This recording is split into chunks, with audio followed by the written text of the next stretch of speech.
Hello बच्चों, आपका स्वागत है साइंस जेवी चैनल पे।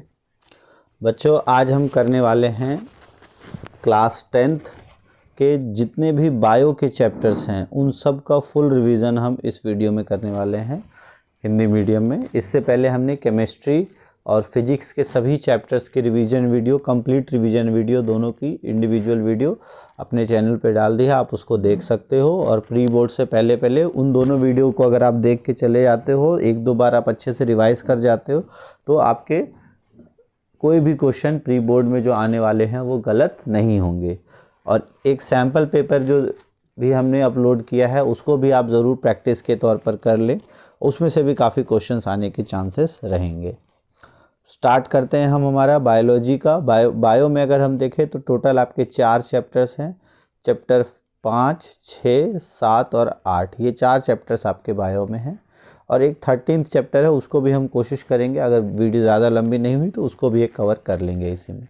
तो स्टार्ट करते हैं इसमें थोड़ा सा हम जल्दी बढ़ेंगे, जो इम्पोर्टेंट चीज़ें हैं वो ज़्यादा डिटेल में थोड़ा पढ़ेंगे, और बाकी जो थोड़ी सी कम इम्पोर्टेंट चीज़ें हैं वो जो इससे पहले हमने पढ़ाया हुआ है, आप इंडिविजुअल चैप्टर जाके देख सकते हो, उसको थोड़ा सा अच्छे से इम्पोर्टेंट टॉपिक्स को समझते हुए जल्दी हम इस वीडियो को 1 से सवा घंटे की वीडियो कोशिश करेंगे कि इसमें चारों चैप्टर्स कवर हो जाए। स्टार्ट करते हैं। सबसे पहला है जैव प्रक्रम। तो जैव प्रक्रम वे सभी प्रक्रम जो जीव को अनुरक्षण का, मतलब जीव के जीवित रहने के लिए जो अलग अलग प्रक्रम की ज़रूरत होती है उन्हें हम कहते हैं जैव प्रक्रम। जैसे पोषण, श्वसन, वहन, उत्सर्जन, ये मुख्य 4 हैं। अगला सबसे पहला है पोषण। पोषण का मतलब क्या है, आपने इस छोटी क्लासेस में भी पढ़ा होगा। पोषण जो भोजन का ग्रहण करना, उसका पचाना, अवशोषण करना और शरीर द्वारा अनुरक्षण के लिए उसका उपयोग करना पोषण कहलाता है। ठीक है। और पोषण के आधार पर जीवों को खासकर 2 समूहों में बांटा जाता है, एक स्वपोषी और एक विषमपोषी। स्वपोषी जो अपना खाना स्वयं बना सकते हैं प्रकाश संश्लेषण की सहायता से, जैसे हरे पौधे, और वो अजैव पदार्थ जैसे कार्बन डाइऑक्साइड, पानी और सूर्य के प्रकाश से अपना भोजन बनाते हैं। विषमपोषी वह तरीका जिसमें जीव अपना भोजन स्वयं नहीं बना सकता बल्कि अपने भोजन के लिए अन्य जीवों पर निर्भर होता है, जैसे मानव व अन्य जीव। स्वपोषी पोषण में जो हरे पौधे हैं वो क्या करते हैं, और कुछ जीवाणु भी हैं जो प्रकाश संश्लेषण कर सकते हैं। और प्रकाश संश्लेषण अगर देखिए, ये इंपॉर्टेंट है आपका अभी तक का जो इस चैप्टर का इंपॉर्टेंट टॉपिक है वो है प्रकाश संश्लेषण। तो प्रकाश संश्लेषण क्या होता है, वह प्रक्रम जिसमें स्वपोषी बाहर से लिए गए पदार्थों को ऊर्जा संचित रूप में परिवर्तित कर देते हैं। अब से बाहर से जो हम अजैविक पदार्थ ले जाते हैं, जैसे कार्बन डाइऑक्साइड, जल, ये दोनों ले जाते हैं। इसके अलावा सूर्य का प्रकाश और क्लोरोफिल जो पत्तियों में उपस्थित होता है, इन सब की सहायता से कार्बोहाइड्रेट में इसको परिवर्तित कर दिया जाता है। तो कार्बन डाइऑक्साइड और जल, क्लोरोफिल और सूर्य के प्रकाश की उपस्थिति में बन जाता है कार्बोहाइड्रेट प्लस ऑक्सीजन और हाइड्रोजन। और ये जो है आपका प्रकाश संश्लेषण में बहुत बार पूछा जाता है, ये H2O है आपका। प्लस प्रकाश संश्लेषण में कौन सी गैस उत्सर्जित होती है, तो ये आपको ध्यान रखना है, प्रकाश संश्लेषण में ऑक्सीजन गैस उत्सर्जित होती है और इस्तेमाल होती है कार्बन डाइऑक्साइड गैस। इसका अपोजिट या उल्टा होता है श्वसन। श्वसन में ऑक्सीजन गैस का इस्तेमाल होता है और कार्बन डाइऑक्साइड गैस उत्सर्जित होती है। तो ये आपको ध्यान रखना, प्रकाश संश्लेषण श्वसन का जस्ट उल्टा हो जाता है गैस के जो ऑक्सीजन और कार्बन डाइऑक्साइड की स्थिति के अनुसार। अब प्रकाश संश्लेषण के लिए क्या क्या कच्ची सामग्री की ज़रूरत है, तो सूर्य के प्रकाश, क्लोरोफिल, कार्बन डाइऑक्साइड जो कि हमें वायुमंडल से प्राप्त होता है, और जल जो कि जड़ों द्वारा मिट्टी से जल का अवशोषण कर लिया जाता है पौधों के द्वारा। प्रकाश संश्लेषण में सबसे पहले क्या होता है, तो क्लोरोफिल द्वारा प्रकाश ऊर्जा को अवशोषित किया जाता है, और ये क्लोरोफिल कहाँ होता है, पत्तियों में मौजूद होता है। फिर प्रकाश ऊर्जा को रासायनिक ऊर्जा में रूपांतरित करते हैं, और जो जल अणु है उससे उस ऊर्जा का इस्तेमाल जो हाइड्रोजन और ऑक्सीजन में अपघटन करने के लिए किया जाता है। और फिर कार्बन डाइऑक्साइड के साथ जो कार्बन डाइऑक्साइड को कार्बोहाइड्रेट में अपचयन कर दिया जाता है, उसमें हाइड्रोजन जोड़ के। और ये 3 मुख्य घटनाएं होती हैं। उसके बाद अगर हम बात करें पत्तियों में जो जल तो जड़ों से अवशोषित हो जाता है, परंतु जो वायु है वो किसके द्वारा आदान प्रदान होता है? तो पत्तियों पे एक सतह पे सूक्ष्म छिद्र होते हैं जिन्हें हम कहते हैं रंध्र या स्टोमेटा। इसका मुख्य कार्य होता है प्रकाश संश्लेषण के लिए गैसों का आदान प्रदान इन्हीं छिद्रों के द्वारा होता है। और जब वाष्पोत्सर्जन प्रक्रिया होती है कि जब पौधों में जल की जो मात्रा है उसको बनाए रखने के लिए वाष्पोत्सर्जन या ट्रांसपिरेशन प्रक्रिया होती है, तो जल वाष्प के रूप में इन्हीं रंध्र के द्वारा बाहर निकलता है। रंध्र ये इसमें ये होती है द्वार कोशिकाएं और ये होती है रंध्र छिद्र। और ये गैस के लिए, गैसों के विनिमय और वाष्पोत्सर्जन के लिए खुलते बंद होते हैं, ये आपको पता होना चाहिए। फिर यहाँ से 3 अगर हम देखें विषम पोषी पोषण में सबसे पहला होता है होलोजोइक। होलोजोइक कि जब जीव जो है वो पूरे भोज्य पदार्थ का अंतर्ग्रहण करते हैं और फिर पाचन उनका शरीर के अंदर होता है, जैसे मानव में, अमीबा में। मृत जीवी पोषण क्या होता है कि जो मृत जीव वो सड़े गले कार्बनिक पदार्थों से प्राप्त करते हैं, जैसे फफूंदी या कवक, ये जो हैं मृत जीवी होते हैं, ये मृत जीवों के शरीर से अपना पोषण प्राप्त करते हैं। परजीवी क्या होते हैं? जो दूसरों के शरीर के अंदर या बाहर रहकर उसे बिना मारे उससे अपना पोषण प्राप्त करते हैं, जैसे जोक, अमरबेल, जूं, फीता कृमि। फिर अमीबा में पोषण, ये आपका इम्पॉर्टेंट है, प्रकाश संश्लेषण के बाद ये सबसे इम्पॉर्टेंट है। इसमें आ जाता है अमीबा में जो पोषण होता है उसमें जब भी अमीबा खाद्य कण को देखता है तो उसका अंतर्ग्रहण करने के लिए ये इस तरह के पादाब या कूड पाद बनाता है, जो पैर की तरह से लगते हैं परंतु ये होते नहीं, तो इसलिए इसे पादाब या कूड पाद कहा जाता है। और ये बनाकर इस खाद्य जो कण है खाद्य रिक्तिका में इसको ले लेता है और फिर इसका अवशोषण करके स्वांगीकरण किया जाता है, उससे ऊर्जा प्राप्त की जाती है और उसके बाद इसको बाहर निकाल दिया जाता है। तो सबसे पहले पादाब की सहायता से वो भोजन को घेरता है, फिर खाद्य रिक्तिका बनाता है और इस रिक्तिका में जटिल पदार्थ का विघटन सरल पदार्थों में किया जाता है और फिर बचा हुआ अपच कोशिका की सतह की ओर गति करता है और फिर शरीर से बाहर निष्कासित कर दिया जाता है। तो इस तरह से अमीबा में पोषण होता है। पैरामीशियम की अगर हम बात करें उसमें भी पक्षयाभ, उसमें जो अगर हम पैरामीशियम देखें तो इस तरह के स्ट्रक्चर होता है और इसमें हेयर लाइक स्ट्रक्चर्स होते हैं, बाल नुमा आकृति होती है। अगर खाना मान लो यहाँ आया तो इस जगह अगर खाना जाने की अंग है तो ये क्या करेगा, ये ओपनिंग है, ये खुला है जहाँ से खाना जा सकता है, तो ये खाना का टुकड़ा इस पक्षयाभ के तरह से यहाँ तक पहुँचता है जिस स्थान से भोजन को ग्रहण किया जा सकता है। तो ये आपको ध्यान रखना है, पादाब होता है अमीबा में और पक्षयाभ होता है आपका पैरामीशियम में, दोनों एक कोशिकीय होते हैं। फिर बहुकोशिकीय की अगर हम बात करें जिसमें सबसे मुख्य आता है मनुष्य, तो मनुष्य में सबसे पहले भोजन का अंतर्ग्रहण किया जाता है, फिर उसके बाद उसका पाचन, अवशोषण, स्वांगीकरण और फिर बहिक्षेपण या जिसे हम उत्सर्जन भी कहते हैं। तो ये टोटल जो 5 प्रक्रियाएं हैं ये बहुत महत्वपूर्ण है। सबसे पहला अगर हम देखें अंतर्ग्रहण, तो अच्छा ये जो अंतर्ग्रहण से लेके उत्सर्जन तक के जो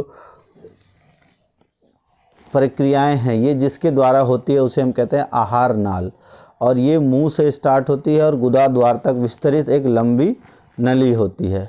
सबसे पहले अगर हम देखें जो मुख है, ये मुंह, उसके अंदर भोजन का अंतर्ग्रहण किया जाता है, फिर उसके बाद दांतों के द्वारा भोजन को चबाया जाता है, जिह्वा के द्वारा भोजन को लार के साथ पूरी तरह मिला दिया जाता है। अच्छा, दांत का भी 2-1, 3-2 इस प्रकार से रहता है सेट, जिसमें आपका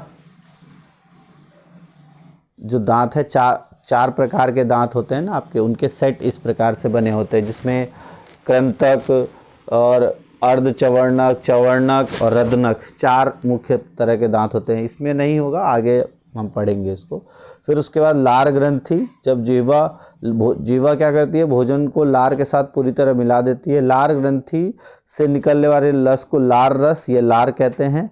और ये लार ग्रंथि किस पे कार्य करती है, शर्करा पे, और ये शर्करा बनाती है किससे, जो स्टार्च है, जो हमारे खाद्य पदार्थ में मौजूद स्टार्च है, क्योंकि कार्बोहाइड्रेट पौधों के द्वारा स्टार्च के रूप में संचित किया जाता है। तो जो भोजन हम लेते हैं उसमें स्टार्च होता है, और स्टार्च का जो पाचन है वो मुंह के अंदर ही शुरू हो जाता है, और पाचन करके जो एमाइलेज एंजाइम है, लार के अंदर जो एमिलेज एंजाइम है वो स्टार्च को पाचन करके उसको शर्करा में परिवर्तित कर देता है। यही कारण है कि अगर आप ब्रेड को कुछ देर मुंह के अंदर रख के चबाओ तो थोड़ी देर बाद मीठा लगने लगता है, क्योंकि ब्रेड के अंदर स्टार्च होता है और हमारा लार उसके साथ मिक्स करके, एमिलेज मिक्स करके उसको पाचन कर देता है और पाचन करने के बाद शर्करा में परिवर्तित करने लगता है। इस कारण से वो थोड़ा सा मीठा लगने लगता है।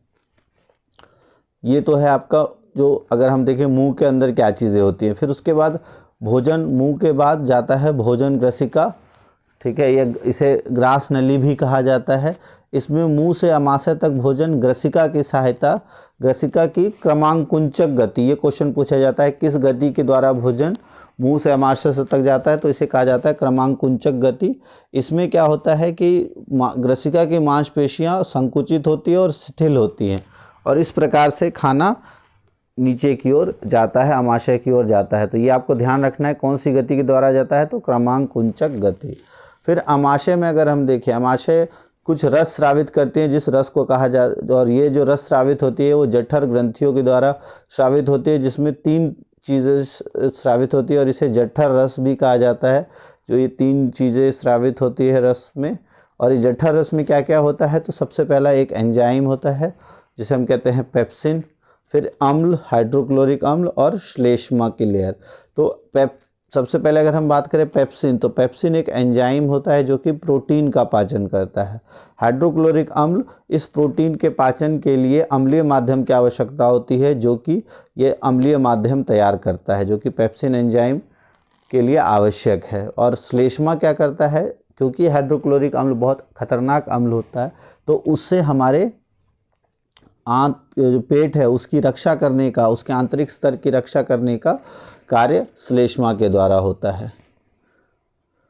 और तो क्वेश्चन पूछा जाता है कि उससे रक्षा कौन करता है, तो श्लेष्मा। हाइड्रोक्लोरिक अम्ल की क्या कार्य होता है, तो एक तो ये पेप्सिन एंजाइम के लिए माध्यम तैयार करता है, दूसरा जीवाणुओं को नष्ट करने का भी कार्य जो हमारे अमाशय में है वो हाइड्रोक्लोरिक अम्ल के द्वारा ही किया जाता है।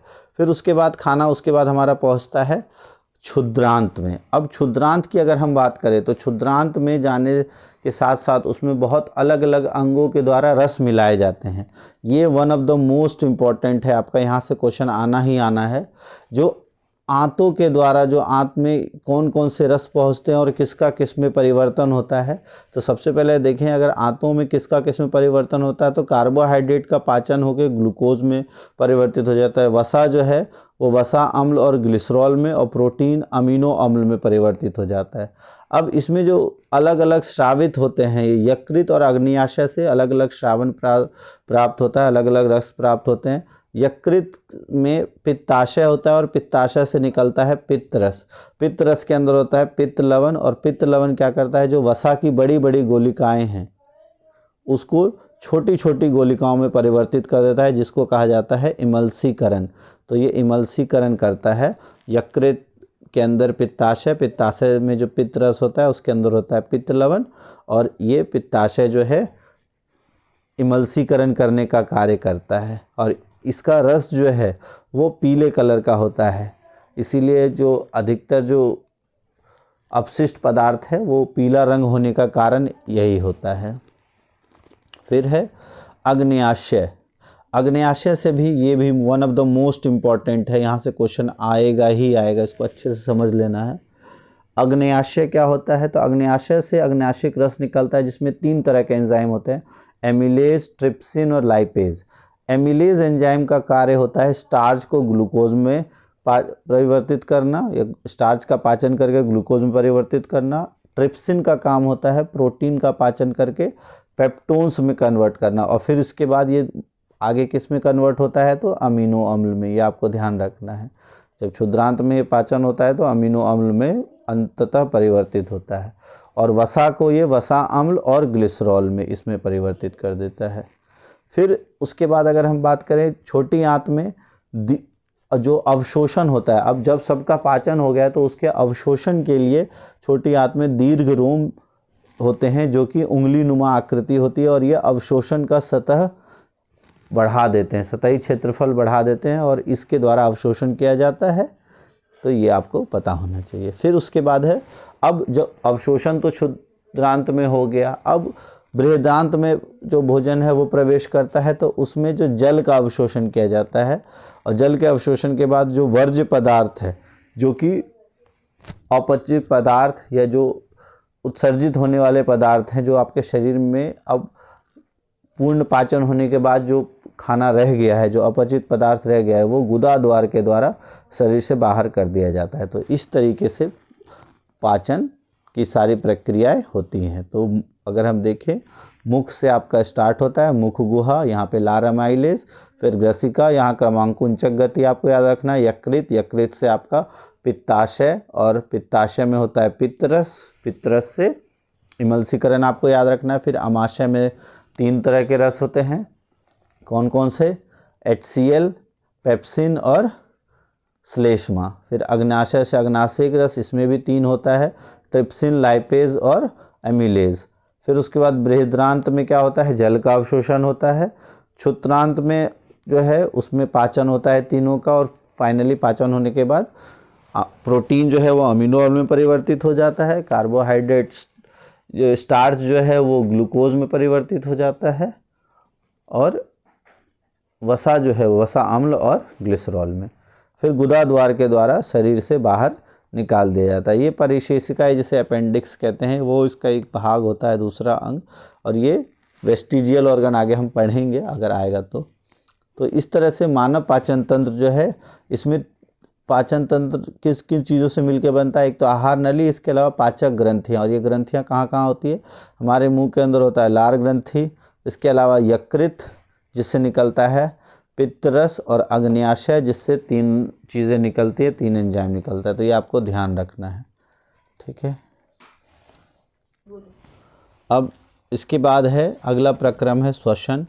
ये भी बहुत, हालांकि पाचन सबसे महत्वपूर्ण होता है, उसमें से आता ही आता है। श्वसन जो है उसमें किस तरह के क्वेश्चन आते हैं वो भी हम देखते हैं। तो श्वसन, जैसा कि हम कहते हैं कि प्रकाश संश्लेषण का उल्टा, यह पोषण प्रक्रम के दौरान जो खाद्य सामग्री हम ग्रहण करते हैं और अवशोषण होने के बाद ग्लूकोज के रूप में जब अवशोषित हो जाती हैं, तो उससे ऊर्जा प्राप्त करने के लिए श्वसन की आवश्यकता होती है। तो ग्लूकोज का विखंडन या भोजन का विखंडन करने के लिए ऑक्सीजन की सहायता से उसका विखंडन किया जाता है और फिर उससे ऊर्जा प्राप्त की जाती है। इसी को श्वसन कहा जाता है। जैसे ग्लूकोज 6 कार्बन का होता है, उससे पहले 3 कार्बन का पाइरूवेट, और इससे ऊर्जा निकलती है। जब यहाँ तोड़ा जाता है कोशिका द्रव में, तो यहाँ 8 ATP ऊर्जा निकलती है। ऊर्जा की जो इकाई होती है वो होती है ATP, एडेनोसिन ट्राइफॉस्फेट। तो ऊर्जा की करेंसी है, ऊर्जा की जो करेंसी है वो आपसे पूछा जाता है कि ऊर्जा की इकाई क्या होती है, तो वो ऊर्जा का जो करेंसी है वो आपका ATP होता है। फिर पाइरूवेट में 3 तरह से श्वसन होता है। पहला ऑक्सीजन की अनुपस्थिति में, दूसरा ऑक्सीजन की अभाव में। अभाव और अनुपस्थिति क्या होता है? अनुपस्थिति मतलब बिल्कुल भी ऑक्सीजन ना हो, अभाव मतलब ऑक्सीजन की मात्रा तो हो बट कम मात्रा हो, और ऑक्सीजन संपूर्ण उपस्थिति हो। तो तीनों के केस में अलग अलग तरीके से ऊर्जा का निर्माण होता है। और बहुत इंपॉर्टेंट इसमें से आता है ऑक्सीजन की अनुपस्थिति की। अगर हम बात करें तो जब ऑक्सीजन की अनुपस्थिति होता है तो ये मानव शरीर में नहीं होता, ये होता है ईस्ट के द्वारा किया जाता है। जब हम ऑक्सीजन बिल्कुल हटा देते हैं, और इसमें बनता है इथेनॉल और कार्बन डाइऑक्साइड। जैसे किण्वन जो प्रक्रिया होती है, किण्वन प्रक्रिया के द्वारा ईस्ट कार्बोहाइड्रेट से ये ग्लूकोज से किसमें उसको कन्वर्ट कर देता है, इथेनॉल, कार्बन डाइऑक्साइड, और ऊर्जा इसमें भी निकलती है। फिर अगर ऑक्सीजन का अभाव होता है, ये कहाँ होता है? मानव पेशी कोशिकाओं में। बहुत ज़्यादा अगर आप चलो तो आपकी पेशी कोशिकाएं थक जाती हैं, और जब आप अचानक दौड़ोगे तो आप देखते हो कि वहाँ पर ऑक्सीजन की आपूर्ति नहीं हो पाती, तो वहाँ अभाव हो जाता है। और अभाव होने के कारण जो पाइरूवेट है वो किस में कन्वर्ट हो जाता है? लैक्टिक अम्ल प्लस ऊर्जा में। और इसी के कारण आपको क्रैम्प्स आते हैं, जो हड्डियाँ, जो आपके मांसपेशियाँ दर्द करने लगती हैं, वो इसी के कारण। और जब ऑक्सीजन की संपूर्ण उपस्थिति है तब ऑक्सीजन जो है पाइरूवेट कन्वर्ट होता है कार्बन डाइऑक्साइड, जल और ऊर्जा में। और सबसे अधिक ऊर्जा निकलती है इसमें, कितनी? 30 ATP ऊर्जा।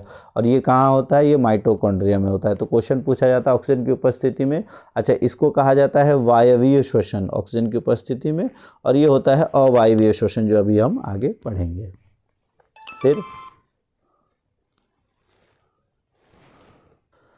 तो दो प्रकार के श्वसन होते हैं जो अभी हमने पढ़ा, वायवीय श्वसन ऑक्सीजन की उपस्थिति में, ऑक्सीजन की अनुपस्थिति में अवायवीय श्वसन। इसमें जो ध्यान रखना है, वायवीय श्वसन में ग्लूकोज का पूर्ण उपचयन होता है और कार्बन डाइऑक्साइड, पानी और ऊर्जा निकलती है, और ओवरऑल ऊर्जा जो निकलती है वो कितनी निकलती है, 36 ATP, और ये कोशिका द्रव्य और माइटोकॉन्ड्रिया में होता है। अवायवीय श्वसन ये ऑक्सीजन की अनुपस्थिति में होता है, अपूर्ण पाचन होता है, इससे एथेनॉल, लैक्टिक अम्ल, कार्बन डाइऑक्साइड और ऊर्जा बनती है, और ये केवल कोशिका द्रव्य में होता है, और इसमें सिर्फ 2 ATP ऊर्जा का निर्माण होता है, और ये होता है आपका ईस्ट में। फिर है श्वसन तंत्र की अगर हम बात करें तो सबसे पहले नाक, जिसे आप नासाद्वार कहते हैं, इसके द्वारा वायु जाती है, और ग्रसनी के द्वारा फिर कंठ से होते हुए श्वास नली, और श्वास नली से फिर श्वसनी, उसके बाद श्वसनिका, और फिर फेफड़ों में जाती है हवा। फेफड़ों में रहता है कुपिका कोश, और कुपिका कोश जो है उसके साथ जुड़ी होती है रुधिर वाहिकाएँ, और वहाँ पर जो रुधिर वाहिकाएँ हैं उसमें कार्बन डाइऑक्साइड चली जाती है और उसमें ऑक्सीजन चली जाती है, और जो रुधिर में कार्बन डाइऑक्साइड आया हुआ है वो दोबारा कुपिकाओं में जाता है, और वापस फिर ये कुपिकाओं से फेफड़े, फेफड़े से श्वसनिका, श्वसनी, श्वसनली, फिर कंठ और नासाद्वार के द्वारा कार्बन डाइऑक्साइड बाहर आ जाता है। तो इस तरीके का, जैसे नासाद्वार के द्वारा ऑक्सीजन नहीं, वायु जाती है, उसमें सारी गैसेस होती हैं, और ये आपका कंठ के द्वारा जाती है श्वास नली, श्वास नली से ये पहुंचती है कहाँ पर, तो ये आपके श्वसनी तक, फिर श्वसनी से आपके फुफ्फुस, और यहाँ पे श्वसनिका, और ये अंतिम में बैलून लाइक स्ट्रक्चर, जो बैलून की तरह से आकृति होती है जिसे हम कहते हैं कुपिका, मुख्य भाग ये होता है, इसी के द्वारा एक्सचेंज होता है, आदान प्रदान इसी के द्वारा होता है। तो मानव श्वसन प्रक्रिया, या हम जब सांस लेते हैं तो उसमें 2 तरह की प्रक्रियाएं होती हैं, एक जब हम सांस अंदर लेते हैं, एक जब हम सांस बाहर छोड़ते हैं। तो जब अंदर हम सांस लेते हैं उसको कहा जाता है अंतः श्वसन, और जब बाहर सांस छोड़ते हैं उसको कहा जाता है उच्छ्वसन। तो अंतः श्वसन के दौरान अगर हम देखें तो वक्षीय गुहा वो फैल जाती है, क्यों? क्योंकि उसके अंदर वायु समाहित हो जाती है, और पसलियों से जो साथ जुड़ी हुई पेशियां हैं वो सिकुड़ जाती हैं। जो वक्ष है आपका ऊपर और बाहर की ओर गति करता है, और गुहा में वायु का दाब कम होता है, और फेफड़ों में वायु भर जाती है। उच्छ्वसन में क्या होता है, वक्षीय गुहा अपने मूल आकार में आ जाती है। अब सबसे पहले, और पसलियाँ के जो हैं, उस जो पसलियाँ मतलब आपकी जो रिब केज है उसकी पेशियाँ शिथिल हो जाती हैं, शांत हो जाती हैं, और ये अपने स्थान पर, जो आपका सीना है वो अपने स्थान पर, वक्ष अपने स्थान पर वापस, वक्ष का मतलब आपका वही सीना हो गया, वक्ष अपने स्थान पर बाहर आ जाता है, और गुहा में वायु का दाब बढ़ जाता है, और वायु कार्बन डाइऑक्साइड फेफड़ों से बाहर हो जाती है। तो 2 तरीके का होता है, अंतःवसन और उच्छ्वसन। अंतः श्वसन में क्या होता है, ये वाला इम्पॉर्टेंट है, यहाँ से आपको ध्यान रखना है। तो अंतः श्वसन में सांस द्वारा वायुमंडल से गैसों को अंदर लिया जाता है। उच्छ्वसन में फेफड़ों से वायु या गैसों को बाहर निकाला जाता है। स्थलीय जीव श्वसन के लिए वायुमंडल से किस गैस का उपयोग करते हैं, ऑक्सीजन का, और जो जीव जल में रहते हैं वो जल में विलेय ऑक्सीजन का उपयोग करते हैं, और जल में ऑक्सीजन कम विलेय होता है, इसीलिए जल में रहने वाले जीवों का श्वसन दर अधिक होता है। अब सबसे पहले अगर हम बात करें, जो कुपिकाएँ, रक्त और उत्तकों के बीच गैसों का जब आदान प्रदान होता है तो क्या होता है, तो जो वायु जिसमें ऑक्सीजन समृद्ध वायु है वो कुपिकाओं तक जाती है, और कुपिकाओं से रक्त वाहिकाओं तक, और रक्त वाहिकाओं में जो रक्त है उसके अंदर ऑक्सीजन होता है। ऑक्सीजन गैस जो है वो जुड़ जाता है आरबीसी के अंदर हीमोग्लोबिन के साथ मिलकर HbO2 बनाता है। तो ऑक्सीजन जो है वो हीमोग्लोबिन के साथ ही जुड़ सकता है, इसीलिए हीमोग्लोबिन की कमी होने पर आपको सांस लेने में दिक्कत आने लगती है। तो आरबीसी में हीमोग्लोबिन के साथ मिलकर ऑक्सीजन क्या बनाता है, HbO2, और फिर उसके बाद ये जो हीमोग्लोबिन के साथ ऑक्सीजन जुड़ा हुआ है ये धमनी द्वारा उत्तकों तक पहुंचता है, अलग अलग उत्तकों तक पहुंचता है, और फिर वहाँ पर ग्लूकोज का ऑक्सीकरण किया जाता है। जो ग्लूकोज उत्तकों तक ग्लूकोज कैसे पहुँचा है, जो हमने पढ़ा था क्षुद्रांत में, जो दीर्घ रोम के द्वारा अवशोषित होकर रक्त में आ जाता है खाद्य पदार्थ ग्लूकोज। अब ये ग्लूकोज अलग अलग कोशिकाओं या अलग अलग उत्तकों तक है। तो अब ऑक्सीजन जो धमनियों द्वारा लाया गया है उस धमनियों द्वारा जो ऑक्सीजन यहाँ पहुँचा है वह ऑक्सीजन ऊतक में पहुँचता है और ग्लूकोज का ऑक्सीकरण कर देता है। ऑक्सीकरण करने के बाद ऊर्जा का उत्पादन होता है, जो हमने पढ़ा था। वायवीय श्वसन में ऑक्सीजन बनती है, ऑक्सीजन का उपयोग करने के बाद कार्बन डाइऑक्साइड, जल और ऊर्जा का निर्माण होता है। फिर जो कार्बन डाइऑक्साइड का उत्पादन होता है, ये कार्बन डाइऑक्साइड फिर रक्त वाहिकाओं द्वारा जो है वो रक्त में विसरित हो जाती हैं, और ये रक्त में विसरण होने के बाद रक्त में घुल जाती हैं, और विसरण होने के बाद ये रक्त वाहिका द्वारा दोबारा कुपिकाएँ तक पहुँचती है, और फिर कुपिका कोश में जाती है, और उसके द्वारा फिर वहाँ पर जहाँ एक्सचेंज होता है आपका नासा द्वार के द्वारा ये बाहर चली जाती हैं। तो ये टोटल आपका इस तरह से कुपिकाएँ, रक्त और ऊतक, इनके बीच गैसों का आदान प्रदान होता है। इसको और अब डिटेल में देखते हैं। यहाँ पे एक अंग आपका जो है हृदय का बहुत इम्पोर्टेंट रोल आएगा, उसके बारे में भी हम पढ़ेंगे। उसके बाद है संवहन। संवहन में क्या होता है, मनुष्य में भोजन, ऑक्सीजन और अन्य आवश्यक पदार्थों की आपूर्ति करने वाला जो तंत्र है वो कहलाता है संवहन तंत्र। सर्कुलेटरी सिस्टम मतलब भोजन को एक जगह से दूसरी जगह पहुंचाना, ऑक्सीजन को पहुंचाना और बाकी अन्य पदार्थों को एक जगह से दूसरी जगह तक शरीर में पहुंचाना। ये वाला जो तंत्र है उसको कहा जाता है संवहन तंत्र। संवहन तंत्र में मुख्य 3 अवयव होते हैं। सबसे मुख्य होता है हृदय, उसके बाद रक्त नलिकाएँ, 2 तरह की रक्त नलिकाएँ होती हैं, धमनी एवं शिरा, और तीसरा होता है रक्त वहन माध्यम, या तो रक्त या लसिका। सबसे पहले अगर हम रक्त की बात करें तो रक्त के 2 तरह के अवयव होते हैं, एक कणीय अवयव, एक द्रवीय अवयव। जो रक्त का द्रवीय अवयव है, मतलब जो द्रव वाला भाग है, वो पीले रंग का तरल पदार्थ होता है, जो कि रक्त का 75% भाग होता है, और लगभग 25% भाग रक्त का कणीय अवयव होता है। और ये प्लाज्मा जो है इसमें लगभग 90% जल होता है, और बाकी शेष अवयव होते हैं जैसे प्लाज्मा प्रोटीन जैसे एल्बुमिन, ग्लोबुलिन और अजैविक जैसे खनिज तत्व। उसके बाद जो रुधिर कणिकाएँ या रुधिर कोशिकाएं भी हम बहुत बार कह देते हैं, बट वो रुधिर कणिकाएं होती हैं। इसमें 3 तरह की कणिकाएं होती हैं। सबसे पहला RBC लाल रक्त कणिकाएं, फिर WBC श्वेत रक्त कणिकाएं, और उसके बाद रक्त प्लेटलेट्स। जो RBC हैं, लाल रक्त कणिकाएं, ये ऑक्सीजन और कार्बन डाइऑक्साइड का वहन करती है। हीमोग्लोबिन रक्त को लाल रंग प्रदान करता है, ये आपको ध्यान रखना है। श्वेत रक्त कणिकाएं ये शरीर को रोग मुक्त करने में सहायक होती हैं, और रक्त प्लेटलेट्स रक्त का थक्का बनाने में सहायक होती हैं।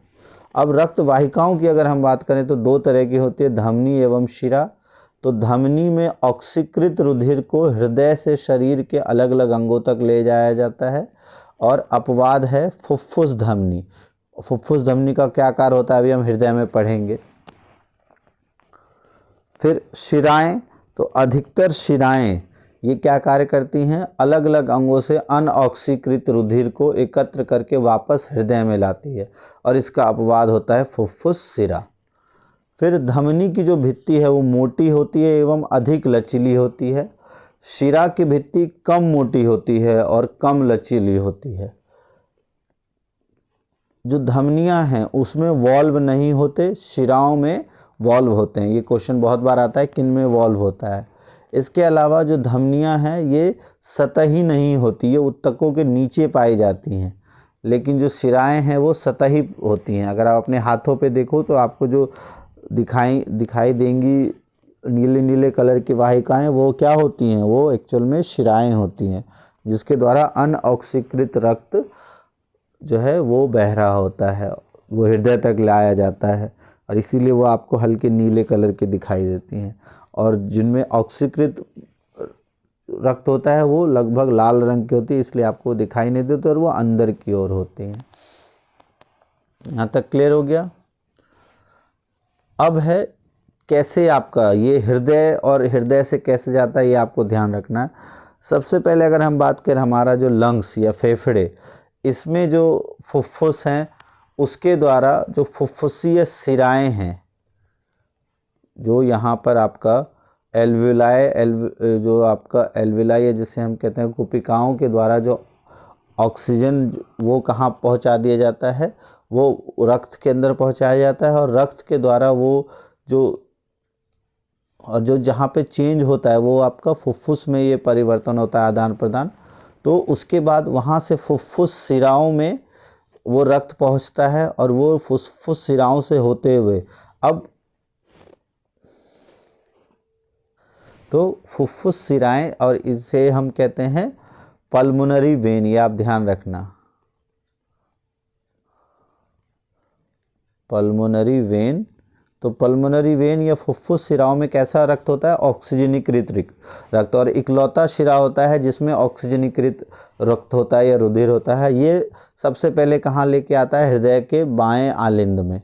फिर बाएं आलिंद से रक्त नीचे की ओर बाएं निलय में पहुंचता है, और फिर बाएं निलय से ये प्रमुख धमनी, जिसे हम महाधमनी कहते हैं, ये प्रेशर से उसको भेजता है धमनी तक, और फिर ये धमनी के द्वारा सभी अंगों तक पहुंचता है, और फिर वहाँ पर ये शरीर के अलग अलग अंगों तक पहुंचता है। वहाँ से जो विऑक्सीजनीकृत रुधिर है, जब ये यहाँ पे ये विऑक्सीजनीकृत नहीं है, विऑक्सीजनित रुधिर जो है वो मुख्य शिराओं से होते हुए, जिसे हम महाशिरा कहते हैं, उसके द्वारा पहुंचता है दायां आलिंद में, और फिर दायां आलिंद से दायां निलय में, और दायां निलय से फिर ये फुफ्फुस धमनी में पहुंचता है। इकलौती ऐसी धमनी है जिसमें विऑक्सीजनित रुधिर होता है।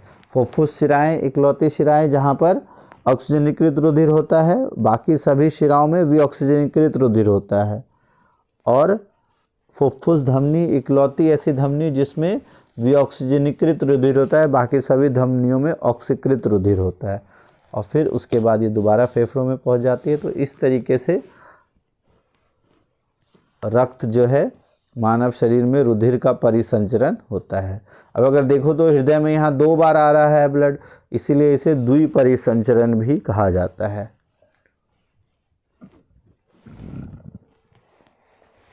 अगर मानव हृदय की हम बात करें तो ये एक पंप की तरह से होता है जो सारे रुधिर का परिसंचरण करता है। आलिंद की अपेक्षा निलय, हाँ ये question one of the most important question है कि आलिंद की अपेक्षा जो ऊपरी भाग है उसकी अपेक्षा जो नीचे वाला भाग है निलय, इसकी पेशीय भित्ति मोटी होती है। क्यों? क्योंकि निलय को पूरे शरीर में अधिक रक्तचाप से रुधिर भेजना होता है। जब इसको रुधिर भेजना है तो अधिक रक्तचाप से प्रेशर बना के भेजना है, तो इस वजह से इसकी जो भित्ति है वो मोटी होती है। ये आपका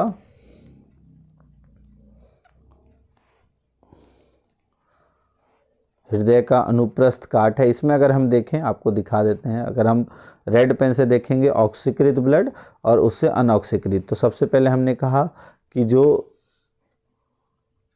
फेफड़े हैं, फेफड़ों से जो फुफ्फुस शिराओं द्वारा सबसे पहले ऑक्सीकृत ब्लड आता है, कहाँ पर? बायां आलिंद में। बायां आलिंद के बाद यहाँ वॉल्व होता है, इस वॉल्व के द्वारा फिर कहाँ पहुँचता है? ये पहुँचता है बायां निलय में। और बायां निलय के बाद ये जो ऑक्सीकृत ब्लड है, ये ऑक्सीकृत ब्लड जाता है यहाँ पे, ये एरो थोड़ा सा यहाँ गलत दिखाया गया है। ये ऑक्सीकृत ब्लड इसके द्वारा, ये यहाँ पर इसे हम कहते हैं, ये जो है ये है आपका महाधमनी, ये है महाधमनी। महाधमनी के द्वारा शरीर से बाहर चला जाता है और फिर शरीर के अलग अलग अंगों तक पहुँचता है, ऊपर नीचे, और फिर शरीर के अलग अलग अंगों से जो आपका कार्बन डाइऑक्साइड उत्सर्जित होता है, ऑक्सीजन जब ग्लूकोज के साथ मिलता है, तो फिर कार्बन डाइऑक्साइड जब उत्सर्जित होता है, उत्सर्जित होने के बाद अब जो कार्बन डाइऑक्साइड है वो शरीर के सभी भागों से कहाँ जाता है? महाशिरा में। और फिर महाशिरा से, ये निचले भागों से महाशिरा में, ये ऊपरी भागों से महाशिरा में आता है, और फिर इसके बाद ये पहुँचता है दायां निलय में, दायां आलिंद में, दायां आलिंद से दायां निलय, और फिर दायां निलय से ये आपका फुफ्फुस धमनी से होते हुए दोबारा ये चला जाता है फेफड़ों में। तो इस तरीके से जो लाल रंग वाला है वो आपका ऑक्सीजनीकृत ब्लड, और नीले रंग से आप विऑक्सीजनीकृत ब्लड या रक्त को आप देख सकते हो। अगर हम हृदय की बात करें तो हृदय में उपस्थित वॉल्व, टोटल वॉल्व कितने होते हैं हृदय में? तो एक वॉल्व यहाँ होता है, एक वॉल्व यहाँ होता है, एक यहाँ होता है और एक यहाँ होता है। टोटल 4 वॉल्व होते हैं। तो वॉल्व जो है वो रुधिर प्रवाह को, जैसे हमने कहा रक्त यहाँ से यहाँ आता है, ये वापस जाने से रोकता है वॉल्व। और उल्टी दिशा में रोकना सुनिश्चित करता है। इसके अलावा लसिका की अगर हम बात करें तो ये एक तरल उत्तक होता है जो रुधिर प्लाज्मा की तरह ही होता है, लेकिन इसमें बहुत कम मात्रा में प्रोटीन होते हैं और लसिका वहन करने में सहायता करता है। अब पादपों में अगर हम देखें परिवहन, तो पादपों में जाइलम और फ्लोएम दो तरह के कोशिकाएं होती हैं। ज से आप याद रखना, ज से आपका जाइलम, तो ज से जल होता है, तो जाइलम के द्वारा जल का वहन किया जाता है। और फ्लोएम जो फ से आपका फूड होता है, तो ये जो खाद्य पदार्थ है उसका वहन करती है। कोई एक याद रख लोगे तो हो जाएगा। ज से जल याद रख लो, तो जाइलम किसका वहन करती है? तो जाइलम जो है पादप तंत्र का एक अवयव है जो मृदा से प्राप्त जल और खनिज लवणों का वहन करता है। और फ्लोएम पत्तियों द्वारा प्रकाश संश्लेषित उत्पादों को वहन करता है। बस आपको ये चीज़ें ध्यान रखनी है। और जल जो है वो जड़ से ऊपर की ओर जाता है, तो जो जाइलम है ये जल का जो वहन है वो एक दिशेक होता है। और क्योंकि खाना जो है वो पत्तियों में बनता है, इसको ऊपर और नीचे दोनों जाना है, तो इस वजह से यहाँ दोनों दिशाओं की ओर गमन होता है। जल के अवशोषण में जड़ से पत्तियों तक जल तथा विलेय खनिज लवणों के ऊपरी मुखी गति में सहायक। हाँ, ऊपरी मुखी मतलब एक ही तरफ। और ये पौधों में ताप नियमन में भी सहायता करता है। उसके बाद भोजन की अगर हम बात करें तो प्रकाश संश्लेषण में विलेय उत्पादों का वहन स्थानांतरण कहलाता है और ये फ्लोएम उत्तक के द्वारा होता है। इसमें ऊपरी भाग में ऊपरी मुखी होता है और नीचे जो जाने को अधोमुखी, दोनों दिशाओं में होता है। फ्लोएम द्वारा स्थानांतरण ऊर्जा का जो फ्लोएम द्वारा स्थानांतरण होता है वो ऊर्जा के प्रयोग से पूरा होता है और जाइलम द्वारा ऊर्जा की आवश्यकता नहीं होती। और फिर उसके बाद सुक्रोज फ्लोएम उत्तक में एटीपी ऊर्जा से परासरण बल के द्वारा स्थानांतरित करता है, ये आपको पता होना चाहिए। फिर है मानव में उत्सर्जन, बहुत इंपॉर्टेंट है, यहाँ से क्वेश्चन आता है। उत्सर्जन की अगर हम बात करें तो वह जैव प्रक्रम, अब हमने पढ़ा कि सबसे पहले खाना लिया गया, उसका पाचन हो गया, पाचन होने के बाद अलग अलग शरीर के अलग अलग अंगों तक वो पहुंच गया, फिर सांस हमने लिया, उससे ऊर्जा प्राप्त हो गई और फिर वापस कार्बन डाइऑक्साइड चला गया। तो जो अब अपचित भोजन है उसका क्या होगा? तो ऐसे जैव प्रक्रम जिसमें जीवों द्वारा उपापचयी क्रियाओं में जनित हानिकारक नाइट्रोजन युक्त पदार्थ, जो ये सारी जो क्रियाएं हैं उसमें जो हानिकारक नाइट्रोजन युक्त पदार्थ हैं उसका निष्कासन होता है, उसी को हम कहते हैं उत्सर्जन। और एक कोशिकीय जीव तो शरीर की सतह से ही जल में विसरित कर देते हैं, परंतु बहुकोशिकीय में ये आपको ध्यान रखना, उत्सर्जन तंत्र के अलग अलग अंग, ये इम्पॉर्टेंट है, बहुत इम्पॉर्टेंट है। उत्सर्जन तंत्र के अंग, तो 4 अंग होते हैं। पहला एक जोड़ा वृक्क जिसे हम एक जोड़ा किडनी कहते हैं, दूसरा एक जोड़ा मूत्रवाहिनी या यूरेटर, तो ये किडनी होते हैं। वृक्क दाएं और बाएं 2 होती हैं, एक जोड़ा मूत्रवाहिनी या यूरेटर जिसके द्वारा मूत्र किडनी से मूत्राशय तक जो मूत्र है वो पहुंचता है, एक मूत्राशय, और उसके बाद मूत्रमार्ग जिसके द्वारा मूत्र के माध्यम से अपशिष्ट पदार्थ जो है वो तरल अपशिष्ट पदार्थ शरीर से बाहर निकल जाता है। फिर वृक्क की अगर हम बात करें तो वृक्क में मूत्र बनने के बाद मूत्रवाहिनी से होता हुआ मूत्राशय में एकत्रित होता है। और मूत्र बनने के उद्देश्य क्या होता है? रुधिर में जो रक्त में हमारी जो हानिकारक अपशिष्ट है उनको छानकर बाहर करना। यहाँ से इम्पोर्टेंट आता है कि वृक्क जो है उसमें कैसे मूत्र का निर्माण होता है। तो वृक्क जो है, वृक्क की यहाँ से एक क्वेश्चन, 1 नंबर का क्वेश्चन आता ही है कि वृक्क की संरचनात्मक एवं क्रियात्मक इकाई उसको कहा जाता है वृक्काणु या नेफ्रॉन। तो नेफ्रॉन जो है वो वृक्क की संरचनात्मक और क्रियात्मक इकाई होती है। वृक्काणु के 3 मुख्य भाग होते हैं, 3 या 4 मुख्य भाग होते हैं। पहला कोशिका गुच्छ जिसे हम ग्लोमेरुलस कहते हैं, दूसरा बोमन संपुट, तीसरा नलिकाकार भाग, चौथा संग्राहक वाहिनी। अब इसमें किस तरीके से उत्सर्जन होता है ये आप ध्यान से समझ लो। इसके 4 भाग, उत्सर्जन के 4 अंग वो आपको पता होने चाहिए। अगर नेफ्रॉन या जिसे वृक्काणु के 4 अंग पूछ लिए जाएं तो इस तरीके से होता है: कोशिका गुच्छ जिसे हम ग्लोमेरुलस, बोमन संपुट, नलिकाकार भाग और संग्राहक वाहिनी। अब इसमें किस तरीके का कार्य होता है ये आप ध्यान से समझ लो। सबसे पहले यहाँ से जो है वो रक्त किडनी से होता हुआ जाता है कहाँ पर? ये आपका ग्लोमेरुलस, या जिसे हम ये ग्लोमेरुलस में जाता है, और इस ग्लोमेरुलस से छन कर जाता है ये बोमन संपुट में, सबसे पहले ग्लोमेरुलस में, और फिर ये छन कर यहाँ से पदार्थ कुछ इसमें अवशोषित हो जाते हैं यहाँ पे धमनियों के द्वारा और शिराओं के द्वारा, और कुछ जो है जो अवशोषित नहीं हो पाते वो यहाँ पर जाता है बोमन संपुट में।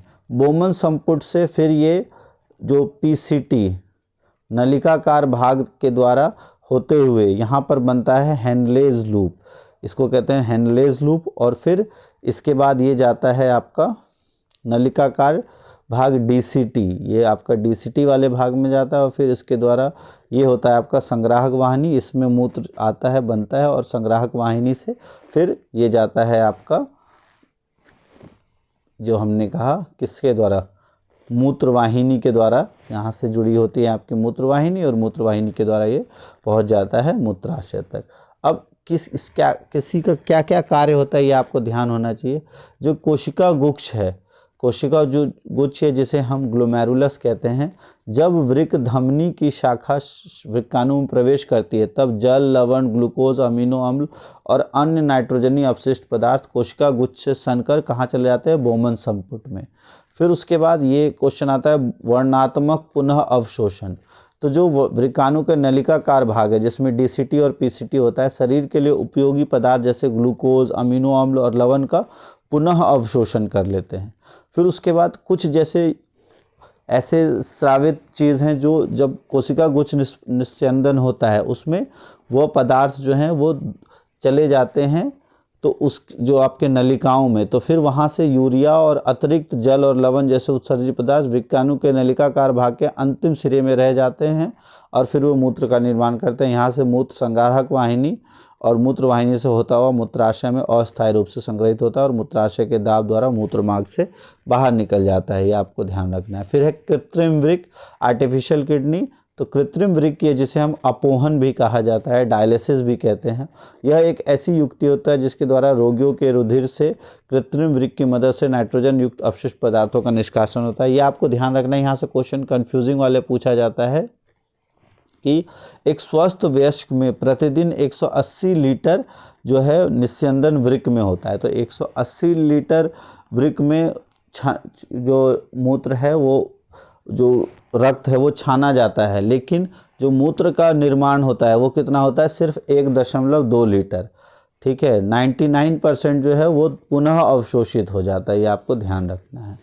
अब पादपों में उत्सर्जन की बात करें तो वाष्पोत्सर्जन द्वारा अतिरिक्त जल से छुटकारा पाते हैं। बहुत सारे अपशिष्ट पदार्थ रिक्तिका में संचित हो जाते हैं। कुछ अन्य अपशिष्ट पदार्थ जैसे रेजिन और गोंद के रूप में जाइलम में संचित रहते हैं और कुछ अपशिष्ट पदार्थ मृदा में उत्सर्जित कर देते हैं। तो इस तरीके से ये पहला चैप्टर काफ़ी इम्पोर्टेंट आपका कंप्लीट होता है और इसमें से कुछ कुछ बहुत इंपॉर्टेंट टॉपिक्स है जो पाचन में हमने किया, श्वसन में किया और हृदय में, ये 3, और उसके बाद उत्सर्जन में जो हमने कहा उसको आप अच्छे से कर लो, क्वेश्चन वहाँ से ज़रूर आएगा। नेक्स्ट अब देखते हैं, तो अब है हमारा चैप्टर 6 नियंत्रण एवं समन्वय। तो इसमें अगर देखें तो सर जो जो इम्पोर्टेंट चीज़ें हैं उसके बारे में हम ज़्यादा डिस्कस करेंगे और इसको हमने पहले भी अपने वीडियो में कवर किया हुआ है, उसको आप देख सकते हो 10th क्लास के प्लेलिस्ट में जाके। तो सभी सजीव अगर हम देखें तो अपने आसपास पर्यावरण में होने वाले परिवर्तनों के अनुरूप जो है अनुक्रिया करते हैं और ये जो परिवर्तन है जिसके अनुरूप सजीव अनुक्रिया करते हैं उसे हम कहते हैं उद्दीपन। ठीक है, इंग्लिश में उसे कहते हैं स्टिमुलाई और उसके प्रति हम प्रतिक्रिया करते हैं जिसे हम कहते हैं रिस्पॉन्स। और ये जो उद्दीपन हो सकता है प्रकाश, ऊष्मा, ठंड, ध्वनि, सुगंध, स्पर्श, इन सब के प्रति हमारा शरीर अलग अलग अनुक्रिया करता है। पौधे एवं जंतु अलग अलग प्रकार से उद्दीपन के प्रति अनुक्रिया करते हैं। अब अगर हम बात करें ये जो अनुक्रियाएं होती हैं ये नियंत्रण एवं समन्वय होता है। जंतुओं में नियंत्रण एवं समन्वय ये 2 तरह की तंत्र के द्वारा होता है, एक होता है तंत्रिका तंत्र और एक होता है अंतःस्रावी तंत्र। तंत्रिका तंत्र की हम बात करें तो ये मुख्य नियंत्रण एवं समन्वय तंत्रिका और पेशीय ऊतक द्वारा प्रदान किया जाता है। तंत्रिका तंत्र कोशिकाएं जिसे हम न्यूरॉन भी कहते हैं, ये एक न्यूरॉन का एक संगठित जाल बना होता है और इसकी सूचनाएं जो है वो विद्युत आवेग के द्वारा, किसके द्वारा, विद्युत आवेग के द्वारा शरीर के एक भाग से दूसरे भाग तक ले जाती है, इसलिए ये बहुत ही तेज होती है। अब हमारे शरीर में अलग अलग जगह पर ग्राहियाँ होती हैं जो सूचनाओं को इकट्ठा करती हैं। या जो उद्दीपन है उसको इकट्ठा करते हैं, जिसे हम कहते हैं रिसेप्टर्स, ग्राही। और ये ग्राही सब जगह अलग अलग होते हैं, जो वातावरण से सूचनाओं का पता लगाते हैं, और इन्हें हम ज्ञानेंद्रियों में स्थित होता है। ये ग्राही हमारी ज्ञानेंद्रियों में स्थित होता है। अगर हम ज्ञानेंद्रियों की बात करें तो मुख्यतः 5 ज्ञानेंद्रियाँ होती हैं हमारी, आँख, नाक, कान, उसके बाद आपका स्किन और टंग, ये 5 ज्ञानेंद्रियाँ होती हैं। सबसे पहले अगर हम बात करें कान की, तो कान में जो होता है आपका, अच्छा यहाँ जो ग्राही होती है इसे हम श्रवण ग्राही कह देते हैं। बहुत यहाँ लिखा हुआ नहीं है, बहुत बार आ जाता है। वहाँ पर जो ग्राही होती है उसे हम कहते हैं श्रवण ग्राही, मतलब सुनने का कार्य करती है। और इसके अलावा बहुत इम्पॉर्टेंट है, जो काफ़ी बार दिक्कत कर जाता है, एग्ज़ाम में आता है, तो शरीर का संतुलन करने में। तो शरीर के संतुलन में कान का, और आगे हम पढ़ेंगे एक और मस्तिष्क के भाग है, उसका बहुत इंपॉर्टेंट रोल प्ले होता है। तो कान में होता है श्रवण ग्राही। उसके बाद आँख की अगर हम बात करें, आँख में होता है प्रकाश ग्राही, और ये हमारे को देखने में सहायता करता है। त्वचा में होता है ताप ग्राही, जो गर्म एवं ठंडा के लिए, और स्पर्श ग्राही, जो कि स्पर्श के लिए प्राप्त करता है। चौथा है नाक, जिसमें होता है घ्राण ग्राही। ये बहुत इंपॉर्टेंट है, ये बहुत बार पूछा जाता है। नाक के अंदर होता है घ्राण ग्राही, और ये गंध का पता लगाता है। जीभ के अंदर होता है हमारा रस संवेदी ग्राही, जो कि रस के स्वाद, जो किसी भी स्वाद का पता लगाते हैं। तो आपका आँख के अंदर तो इजी है प्रकाश ग्राही, त्वचा में ध्यान रखना है त्वचा ताप ग्राही, नाक में घ्राण ग्राही। अब तंत्रिका कोशिका की अगर हम बात करें, तंत्रिका कोशिका को कहा जाता है न्यूरॉन। मोस्ट इंपॉर्टेंट डायग्राम, जो कि एग्जाम में आने के चांसेस बहुत ज़्यादा है। तो तंत्रिका तंत्र की संरचनात्मक एवं क्रियात्मक इकाई होती है न्यूरॉन। न्यूरॉन की अगर हम संरचना देखें तो सबसे आगे होता है द्रुमिका, उसके बाद कोशिकाकाय, और इसके बीच में होता है केंद्रक, फिर तंत्रिकाक्ष, और तंत्रिकाक्ष के बाद तंत्रिका का अंतिम सिरा। और इसमें जो सूचनाएं हैं वो कैसे जाती हैं, तो सबसे पहले सूचनाओं को इकट्ठा करता है कौन, द्रुमिका, और ये भेजता है कोशिकाकाय में। कोशिकाकाय से, अच्छा ये जो है किस में परिवर्तित करके भेजता है, तो ये परिवर्तित करके भेजता है विद्युत आवेग में, और विद्युत आवेग में ये कोशिकाकाय से होती हुई तंत्रिकाक्ष होती हुई पहुंचती है अंतिम सिरे तक। लेकिन अब अगली जो द्रुमिका है, द्रुमिका, वहाँ पहुँचने से पहले ये संकेत दोबारा से विद्युत से रासायनिक रूप में परिवर्तित होते हैं, और दो जो तंत्रिकाएं हैं उनके बीच जो गैप होता है उसको हम कहते हैं सिनेप्सिस। आगे हम पढ़ेंगे।